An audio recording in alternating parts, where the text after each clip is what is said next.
Alléluia. Gloire à Jésus. Que le nom de l'Éternel soit béni. Amen. Bienvenue à une autre dimension avec Christ. Au nom du pasteur Kadi et à mon nom propre, nous vous souhaitons encore la bienvenue. Alléluia. Amen. Que le nom de l'Éternel soit loué. Que le nom de l'Éternel soit célébré en majesté.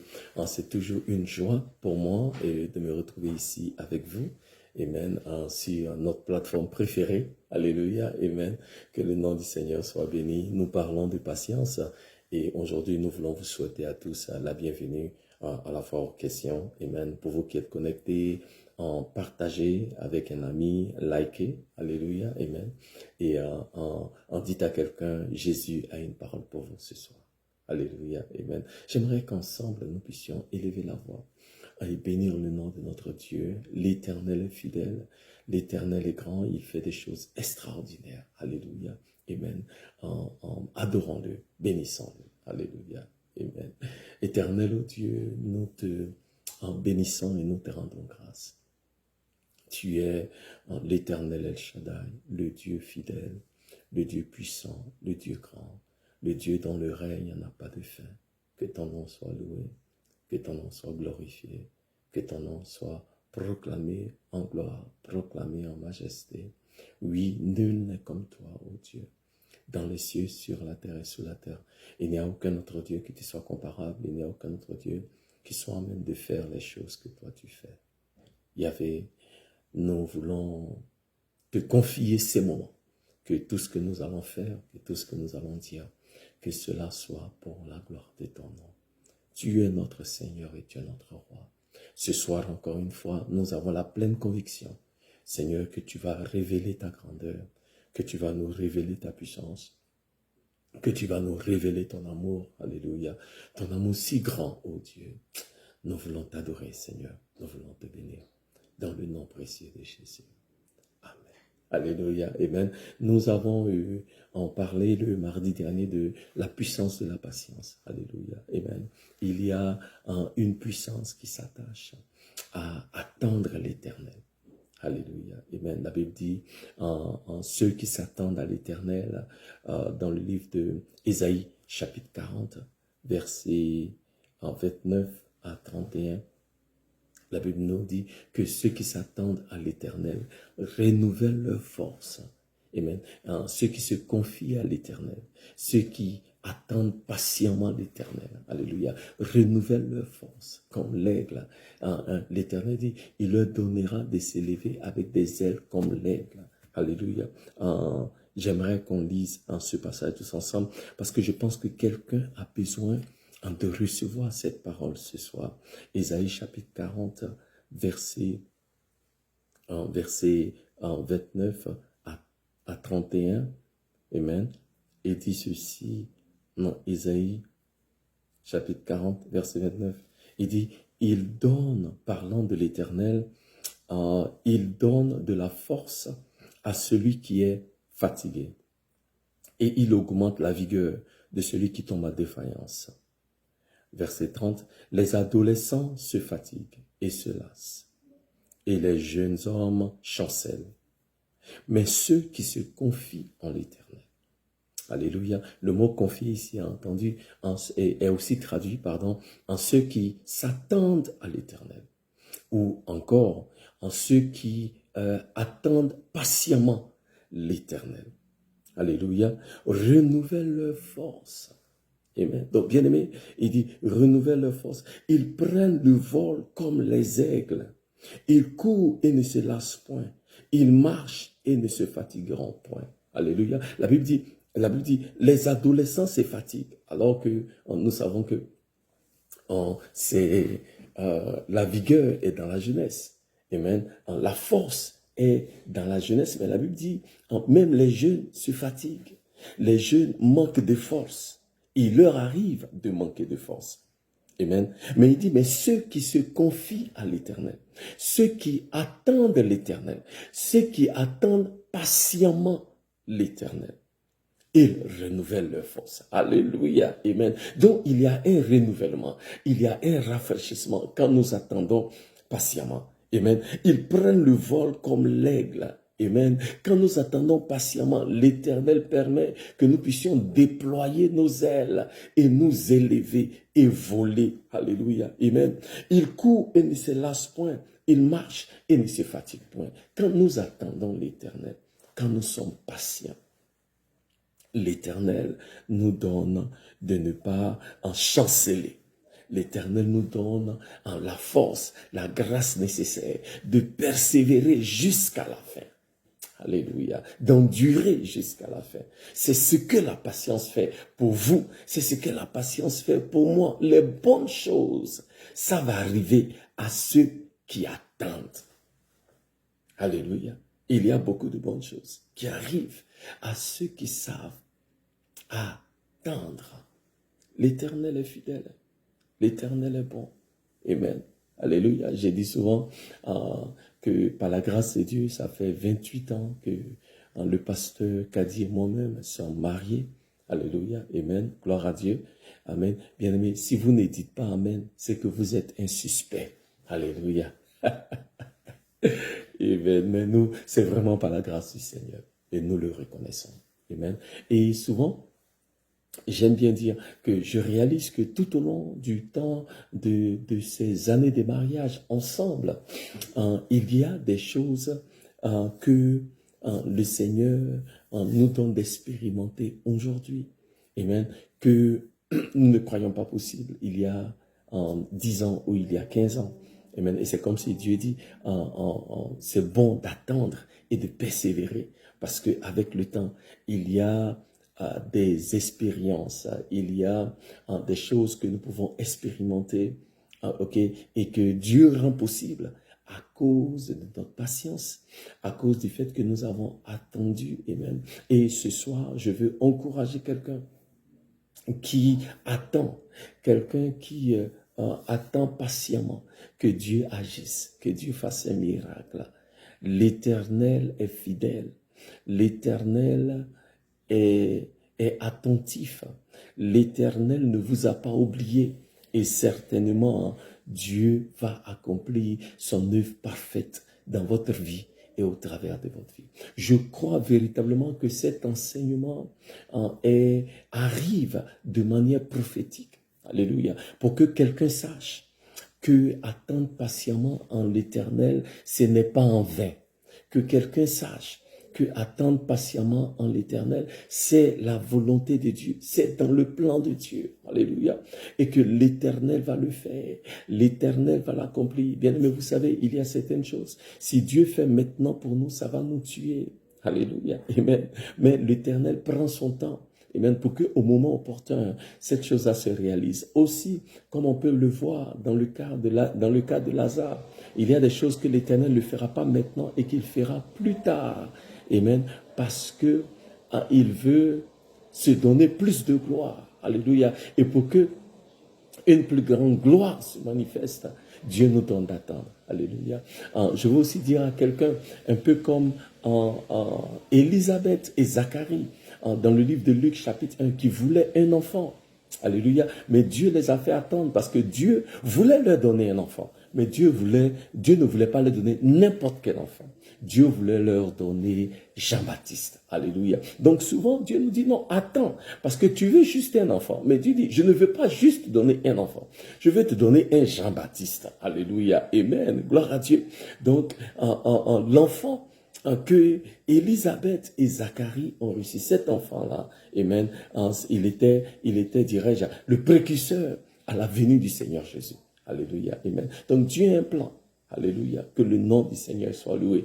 Pareillement, Anne, dans le livre de 1 Samuel, voulait un fils, mais Dieu voulait lui donner un Samuel. Alléluia, un prophète, grand prophète dans la nation d'Israël, un homme de feu, un homme qui allait impacter sa génération. Alléluia. Amen. Je veux encourager quelqu'un ce soir. Alléluia. L'Éternel ne t'a pas oublié. Il y a quelque chose de bon, quelque chose de puissant que l'Éternel prépare et qu'il veut déployer dans votre vie. Attendez patiemment. Alléluia. Que le nom du Seigneur soit loué. Merci Seigneur.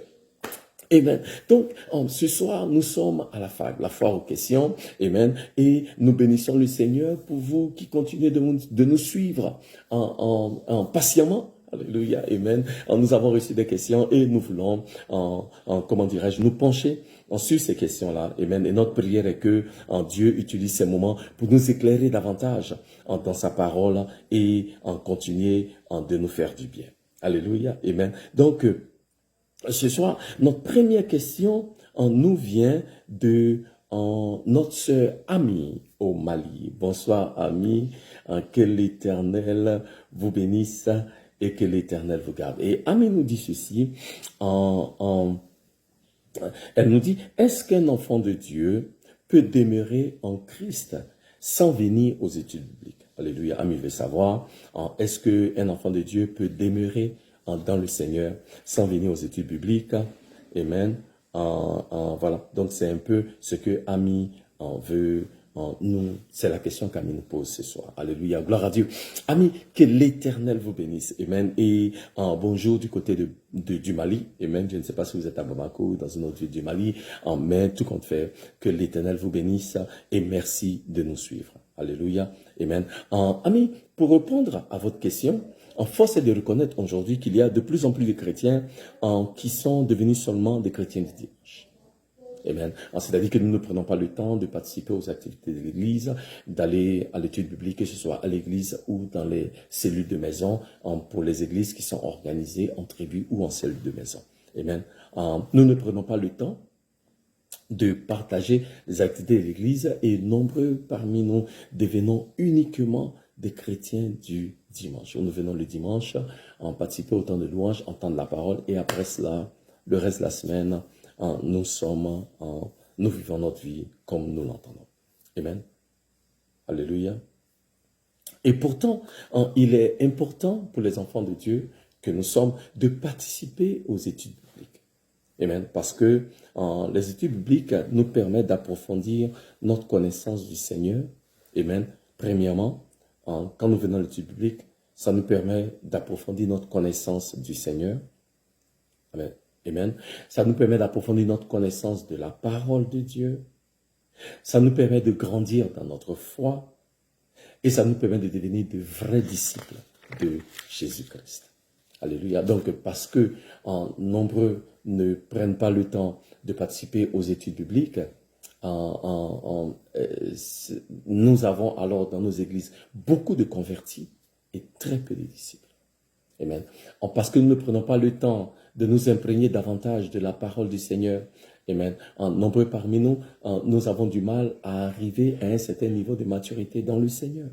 Amen. Parce que si nous allons grandir dans le Seigneur, alors nous devons nous familiariser avec la parole du Seigneur. Le Seigneur Jésus nous dit dans le livre de Matthieu, chapitre 4, verset 4, il dit, Jésus dit, l'homme ne vivra pas de pain seulement, mais de toute parole qui sort de la bouche de Dieu. Alléluia. Amen. Parce que la parole de Dieu est nécessaire, puisque la parole de Dieu nous sert de quoi? De nourriture spirituelle. Donc la parole de Dieu est nécessaire pour notre maturité, pour notre croissance. Amen. Dans le Seigneur. Alléluia. Quand Jésus a été tenté, à la tentation de Jésus, c'est la parole qu'il a utilisée pour vaincre le diable. Alléluia. Et le diable n'a pas peur de nos pleurs, il n'a pas peur de nos beaux yeux. Alléluia. Mais ce dont le diable a peur, ce que le diable craint, c'est la parole. Amen. Mais pas n'importe quelle parole. C'est la parole qui est devenue abondante dans nos pensées, dans notre cœur et dans notre confession. Et pour que la parole soit abondante dans nos pensées, dans notre cœur et dans notre confession, cette parole-là doit être une parole que nous méditons continuellement. Alléluia. Nombreux parmi nous, ce n'est pas quand la tentation vient que nous allons commencer maintenant à courir pour chercher notre Bible et voir ce que le Seigneur dit dans sa Bible. Amen. Car la Bible dit que quand le diable est venu tenter le Seigneur Jésus, il a répondu tout de suite, il est écrit. Pourquoi? Parce qu'il connaissait la parole. Alléluia. Amen. Sans la connaissance de la parole, nous allons vivre une vie chrétienne qui est défaite, qui n'est pas vraiment victorieuse, parce que nous ne maîtrisons pas la parole. Nous ne connaissons pas la parole. Alléluia. Amen. Nous pouvons continuer d'être des chrétiens, des croyants, mais l'impact n'est pas le même. Donc oui, on peut continuer, même si on ne vient pas à l'étude biblique, on est chrétien. Amen. Mais on est chrétien, plutôt que d'être des géants spirituels, nous sommes des nains spirituels. Alléluia. Amen. Puisque notre connaissance de la parole, elle est limitée, on peut être des chrétiens, mais plutôt que de marcher dans la victoire et d'avoir un impact réel dans nos communautés, dans nos nations. Alléluia. Amen. Il n'y a pas réellement d'impact parce que tout ce que nous avons, c'est l'étiquette de chrétiens ou d'enfants de Dieu, mais nous ne sommes pas vraiment des hommes et des femmes qui sont pleins de la parole, imprégnés entièrement de la parole de Dieu, parce que Jésus dit, les paroles que je proclame, elles sont esprit et vie. C'est la parole de Dieu qui peut transformer la vie de quelqu'un. C'est la parole de Dieu qui peut changer le cœur des hommes. C'est la parole de Dieu qui peut vaincre le diable, comme nous l'avons vu avec le Seigneur Jésus dans le livre de Matthieu, chapitre 4, verset 4. C'est la parole de Dieu qui peut faire la différence. Et si nous n'avons pas la parole, qu'est-ce que nous avons? Rien.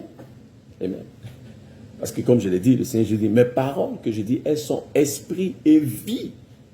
Amen. La vie, elle est dans la parole. Et pour communiquer cette vie-là, il faut déjà que nous ayons cette parole. Amen. Mais quand nous ne l'avons pas, il est difficile de communiquer en la vie qui vient du Seigneur. Alléluia. Amen. Donc, amis, nous encourageons, amen, les enfants de Dieu, les croyants, à toujours s'imprégner de la parole. Amen, en étant fidèles dans les études bibliques, en étant fidèles dans la méditation de la parole, amen. Et c'est en faisant cela que nous pouvons grandir dans notre foi, que nous pouvons être beaucoup plus comme Jésus-Christ, que nous pouvons, comment dirais-je, avoir les outils nécessaires, amen, pour anéantir les flèches enflammées de l'ennemi qui sont dirigées contre nous. Gloire à Dieu, amen. Merci, amen. Alléluia. Notre deuxième question, elle nous vient de Monsieur Blessoué. Bonsoir, que l'Éternel vous bénisse. Alléluia. Et Monsieur Blessoué nous dit ceci. Il dit, comment cultiver la patience pour nous qui avons un problème à patienter. Alléluia. Amen. Merci, Monsieur Blessoué. Amen. Qui nous dit, comment cultiver la patience pour nous qui avons du mal à patienter. Alléluia. Il est évident. Excusez-moi. Il est évident que ce n'est pas toujours facile pour nous d'être patients. Comme je l'ai dit, nous avons, nombreux parmi nous, depuis tout jeune, nous avons pris l'habitude de ne jamais patienter, nous n'attendons jamais. Amen. Et nous parlons ces jours-ci de la patience, de ce que c'est que la patience, de la puissance de la patience, de combien de fois c'est important de patienter et comment est-ce que c'est bon pour nous de patienter. Je pense que dans les jours qui viennent, on parlera un peu des bénéfices de la patience. Amen.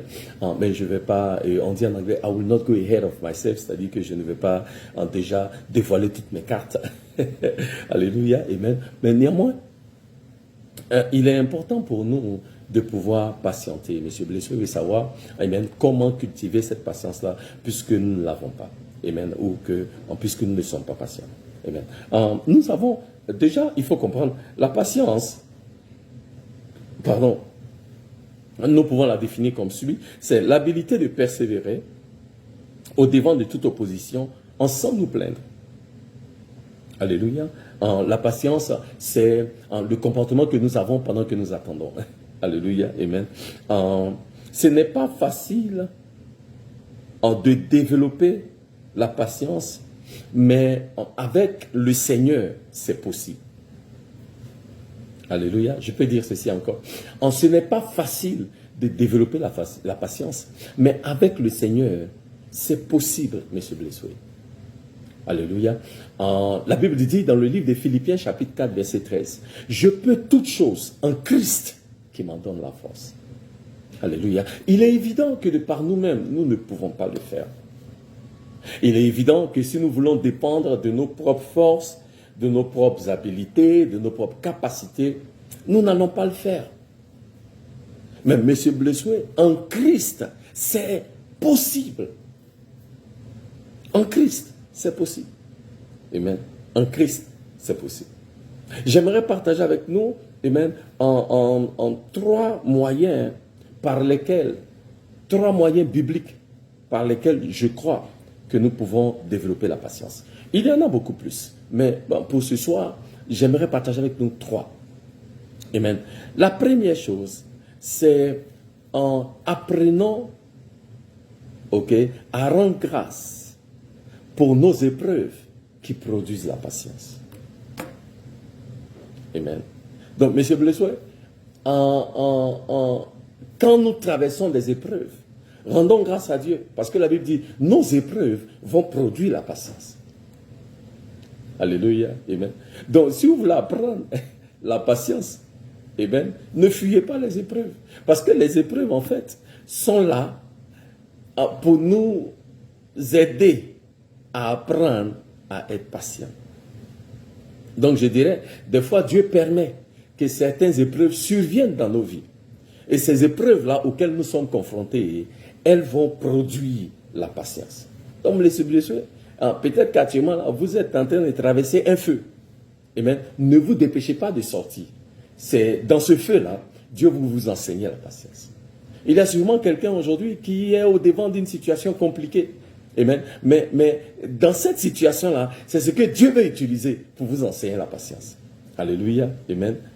Amen. Donc, j'ai dit souvent j'ai dit à quelqu'un, tu veux apprendre la patience? La personne me dit oui. J'ai dit, ok, il faut aller te marier. Amen. Le mariage, ça va vous enseigner la patience. Hein? Ouais. Jacques chapitre 1. Ok. Regardez ce que Jacques nous dit. Jacques chapitre 1. Ok. Versets 2 et 3. Jacques, le livre de Jacques dans le Nouveau Testament. Ok. Jacques chapitre 1. Versets 2 et 3. Il nous dit ceci. Mes frères, regardez comme un sujet de joie complète les diverses épreuves auxquelles vous êtes exposés, en sachant que l'épreuve de votre foi produit la patience. Alléluia. Amen. Donc, quand il y a des épreuves, M. Blessoy, dites merci à Dieu. Parce que l'épreuve là est ce qui va vous enseigner à être patient. Alléluia. 2. Si nous voulons être patients, nous devons apprendre à coopérer avec le Saint-Esprit. Pourquoi je dis cela? Galates chapitre 5 verset 22 nous dit que l'un des fruits de l'Esprit, c'est la patience. Alléluia. Et parce que l'un des fruits de l'Esprit, c'est la patience, l'une des manières par lesquelles nous apprenons la patience, amen, c'est en coopérant avec le Saint-Esprit. C'est dans notre communion avec le Saint-Esprit. La Bible dit, dans le livre de 2 Corinthiens, chapitre 13, verset 13, il dit que la grâce de notre Seigneur Jésus-Christ, l'amour de Dieu et la communion avec le Saint-Esprit. La communion avec le Saint-Esprit. C'est notre communion avec le Saint-Esprit. Notre coopération avec le Saint-Esprit va nous enseigner la patience. Le Seigneur Jésus a dit dans le livre de Jean, chapitre 16, verset 13, et le Saint-Esprit va vous guider dans toute vérité. Il va vous enseigner les choses me concernant. Amen. Si nous sommes obéissants au Saint-Esprit, si nous nous soumettons au Saint-Esprit, nous allons alors voir très bientôt la manifestation du fruit de l'Esprit. Alléluia. Notre communion avec le Saint-Esprit, notre proximité avec le Saint-Esprit, ok, M. Blessoy, nous donnera de produire les fruits de la patience. Ou dirais-je, le fruit de la patience. Amen. Donc, si nous allons cultiver la patience, amen, nous devons apprendre à dire merci à Dieu pour les épreuves. Parce que Jacques nous dit que ces épreuves-là vont produire la patience. Amen. Ça, c'est 1. 2.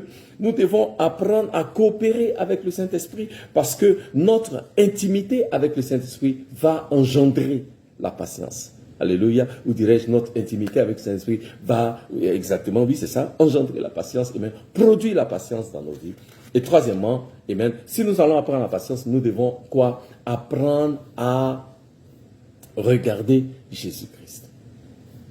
Pourquoi? Regardez Jésus-Christ, parce que notre Seigneur Jésus est pour nous un modèle de patience, ou dirais-je même, le Seigneur Jésus est le modèle par excellence de patience.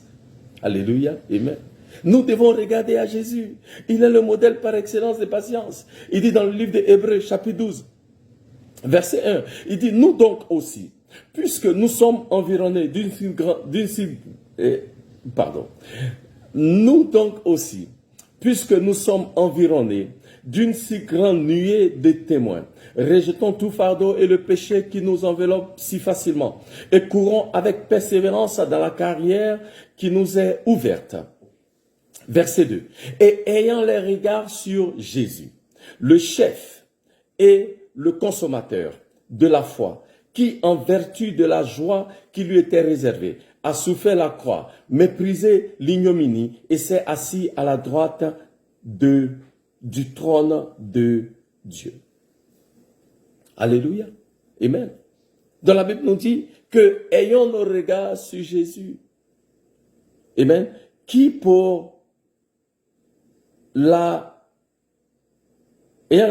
qui en vue de la joie qui lui était réservée, a enduré la croix. Alléluia.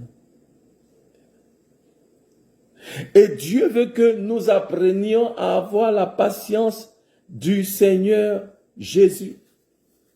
Quand nous sommes patients, nous sommes comme Christ.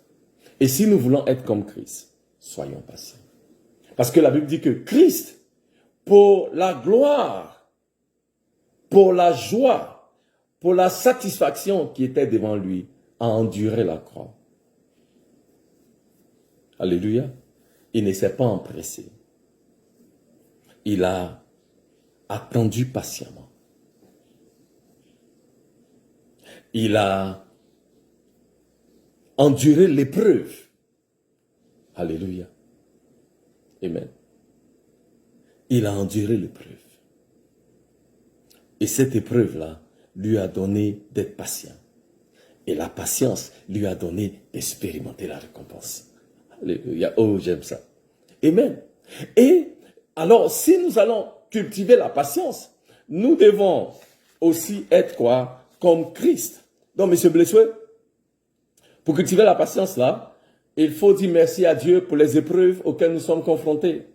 Amen. Il faut apprendre à coopérer parce que les épreuves vont produire la patience. 1. 2. Il faut coopérer avec le Saint-Esprit. Amen. Parce que le fruit de la patience là, c'est un fruit de l'Esprit. Alléluia. Et notre communion, notre intimité avec le Saint-Esprit va engendrer la patience, va produire la patience. Et troisièmement, regardons à Jésus qui lui-même est, comment dirais-je, le modèle ultime. Amen. Le modèle par excellence de la patience. Amen. Et nous devons quoi? Regardons à Jésus.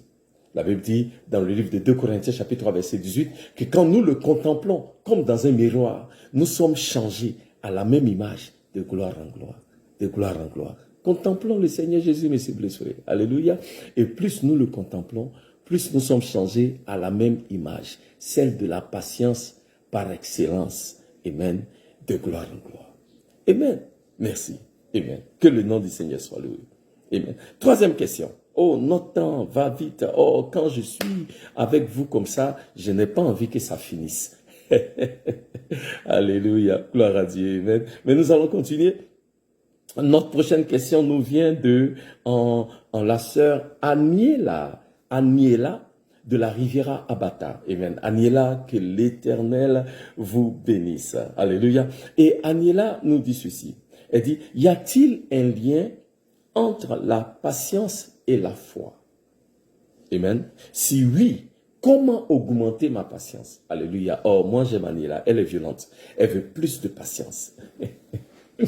Alléluia. Et elle dit, y a-t-il un lien entre la patience et la foi? Question intéressante. Amen. Y a-t-il un lien entre la patience et la foi?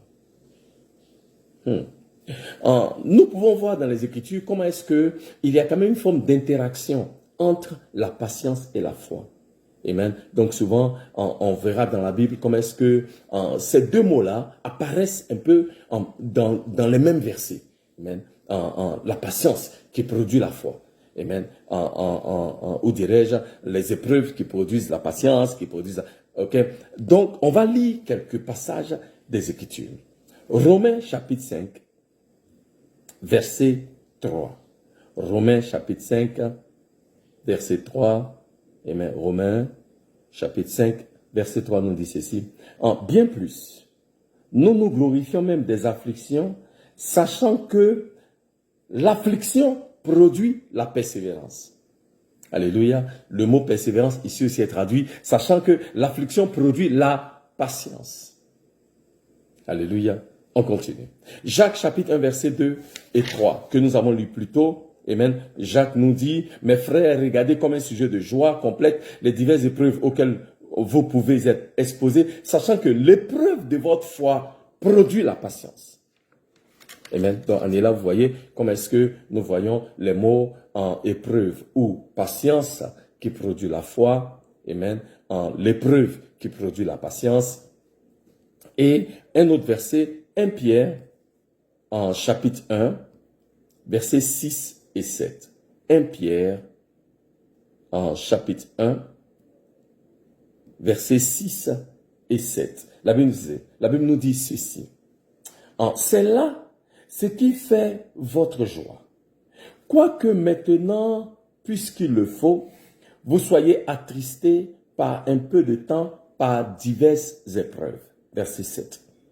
Afin que l'épreuve de votre foi, plus précieuse que l'or périssable, qui cependant est éprouvé par le feu, ait pour résultat la louange, la gloire et l'honneur, lorsque Jésus-Christ apparaîtra. Alléluia.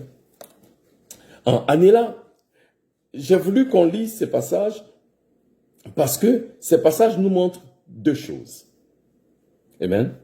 Premièrement, que la souffrance est ce qui, comment dirais-je, purifie notre foi et nous rend plus forts.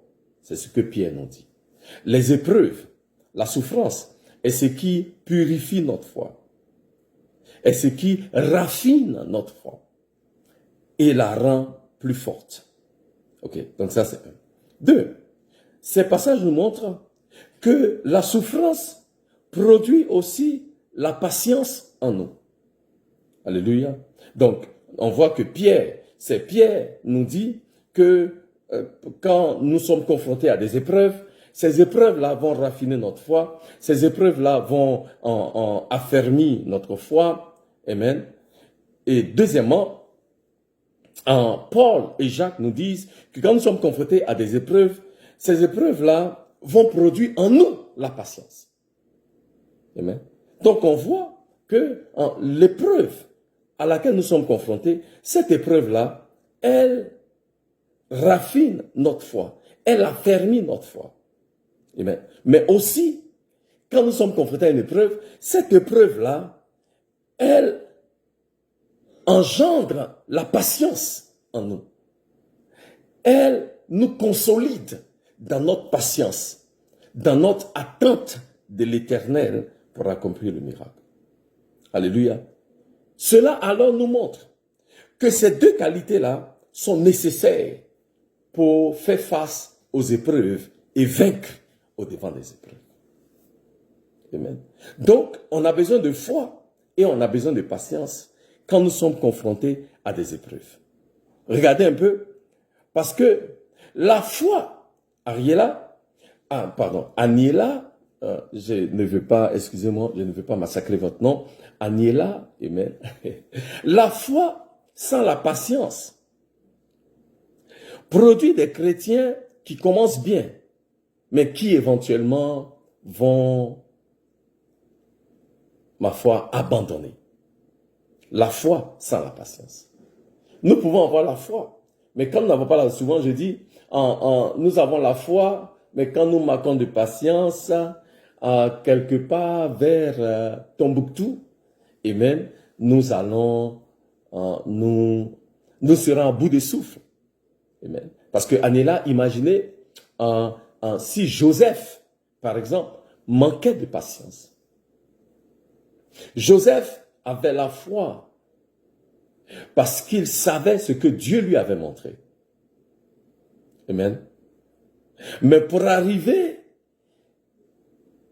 au palais, là où il devait régner, là où il devait gouverner, Joseph a connu l'épreuve en Dupuis, l'épreuve de l'esclavage dans la maison de Potiphar, l'épreuve de la prison avant d'arriver au palais. Donc, Joseph avait la foi que sa destinée était glorieuse. Mais pour expérimenter cette destinée glorieuse, Joseph avait besoin de patience. Donc la foi, sans la patience, Joseph n'aurait jamais expérimenté ce que Dieu avait de meilleur pour lui. Et aujourd'hui, il y a beaucoup de personnes dans la foi qui ont la foi, mais qui manquent de patience. Donc, Agnella, les deux sont liés.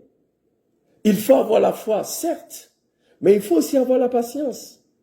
Parce que si nous avons la foi et que nous n'avons pas la patience, un jour arrivera, à cause du fait que nous nous sommes précipités, à cause du fait que nous n'avons pas usé de patience, nous ne sommes pas à même d'expérimenter ou de voir la manifestation tangible et palpable de ce que Dieu avait préparé pour nous. Donc oui, effectivement, la foi et la patience sont liées à ce niveau-là. Amen. Donc, Agnella, retenons que la foi sans la patience produit très souvent des chrétiens qui commencent bien, mais qui ne vont pas au bout de leur démarche. Et c'est comme ça, vous avez beaucoup de personnes qui sont dans la foi, qui ont commencé avec le Seigneur, beaucoup de personnes qui ont commencé avec nous, mais aujourd'hui, qui n'ont plus le même zèle, qui à peine même veulent continuer à servir le Seigneur. Pourquoi? Parce qu'on a eu la foi, mais on manque de patience. Et on pense que Dieu dort ou que Dieu ne peut pas faire. Non, Agnella, Dieu ne dort jamais. Ok, et Dieu est toujours vivant et il est bien assis sur son trône. Alléluia, amen. Donc, retenons que la foi sans la patience produit des chrétiens qui ne vont pas faire long feu. Ou des croyants qui ne vont pas. Mais aussi, la patience sans la foi produit des individus qui vont expérimenter des épreuves, mais qui ne vont pas en tirer profit comme Dieu le veut ou comme Dieu l'entend. Alléluia. Donc, les deux vont ensemble. Parce que la foi sans la patience produit des croyants qui ne vont pas attendre le Seigneur. Mais aussi, la patience sans la foi produit des individus qui ne sont pas à même d'expérimenter ce que Dieu veut leur donner dans l'épreuve dans laquelle ils sont. Amen. Parce que la Bible dit ceci. La Bible dit que Dieu, oh, j'aime ce que je vais vous dire. Amen.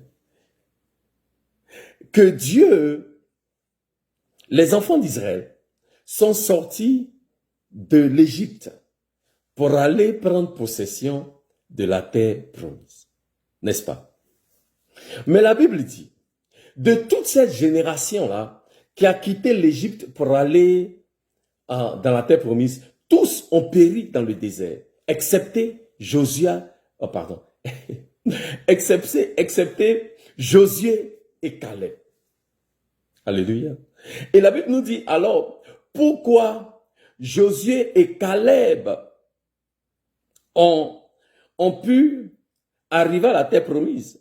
Parce que comme les autres, ils ont tous patienté. Ils ont passé 40 ans dans le désert. Les autres ne sont pas rentrés. Mais Josué et Caleb sont rentrés parce que la Bible dit, parce que ceux qui ne sont pas rentrés, en anglais c'est écrit, they did not mix the promise with faith. C'est-à-dire que ceux qui ne sont pas rentrés, ce qui leur a manqué, c'est la foi en Dieu et en sa promesse. Ils ont patienté. Pendant 40 ans, ils ont attendu de pouvoir rentrer en possession de ce que Dieu avait promis. Mais ils n'ont pas pu recevoir. Pourquoi? Parce qu'ils n'ont pas ajouté la foi à leur attente. Alléluia. Je veux encourager quelqu'un ce soir qui attend. Ne faiblis pas dans ta foi. Alléluia. Tu es beaucoup plus proche que tu ne le penses. Je veux encourager quelqu'un ce soir. Tu attends l'Éternel. Une jeune sœur qui attend. Tu t'es préservé. Tu attends, tu dis, Seigneur, j'ai mis ma foi en toi et j'attends que toi, tu accomplisses ta promesse. Faut pas te compromettre. La réponse, elle est beaucoup plus proche que vous ne le pensez. C'est comme si vous avez l'impression que vous attendez, ça fait longtemps. Et vous êtes comme, ah Seigneur, à quand mon miracle? Je vais dire à quelqu'un ce soir, le miracle n'est pas bien long. Alléluia. Ne faiblissez pas dans la foi. Après avoir usé de patience, faut pas faiblir dans la foi. Alléluia. Parce que c'est quand nous utilisons les deux, Aniela, la foi et la patience, que nous pouvons endurer, que nous pouvons être fortifiés pour marcher dans une vie victorieuse en tant qu'enfant de Dieu. La foi et la patience sont nécessaires. Alléluia. Amen. Pour le dire simplement, la patience a besoin de la foi et la foi a besoin de patience. Alléluia. Oh, gloire à Dieu. Aniela, j'aime votre question. Parce qu'en fait, Aniela, en conclusion, il faut que vous sachiez que la patience a besoin de la foi. Et la foi a besoin de la patience. Amen. La Bible nous dit, dans le livre des Hébreux, chapitre 6, verset 12. Amen. Et dit, en imiter, parce que nous avons besoin des deux, pour pouvoir imiter ceux qui par la foi et la persévérance, ou la foi et la patience, héritent les promesses. Donc Hébreu dit, si nous allons hériter des promesses, alors nous devons imiter ceux-là qui, par la foi et la persévérance, ou dirais-je, la foi et la patience, ont quoi hériter des promesses. Alléluia. Amen. Que le nom du Seigneur soit loué. Je veux rendre grâce à l'Éternel.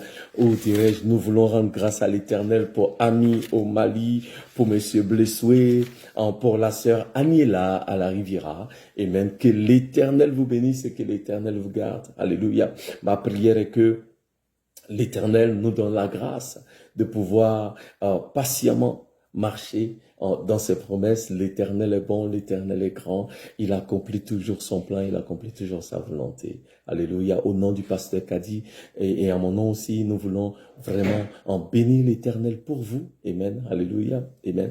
Nous prions que l'Éternel continue de se manifester dans la vie de chacun de vous, qu'il continue de vous révéler ses bienfaits, qu'il continue de vous accorder sa grâce, sa miséricorde et sa puissance. Notre Dieu est bon et notre Dieu est fidèle. Alléluia. Que l'Éternel vous bénisse et que l'Éternel vous garde. Que l'Éternel fasse briller la lumière de sa face sur vous et soit gracieux envers vous. Que l'Éternel utilise même ce temps dans sa présence pour faire quelque chose de surnaturel dans la vie de quelqu'un qui nous écoute. Alléluia. Que le nom de l'Éternel soit élevé. Que le nom de l'Éternel soit béni. Merci. Alléluia. Au nom de Jésus. Amen.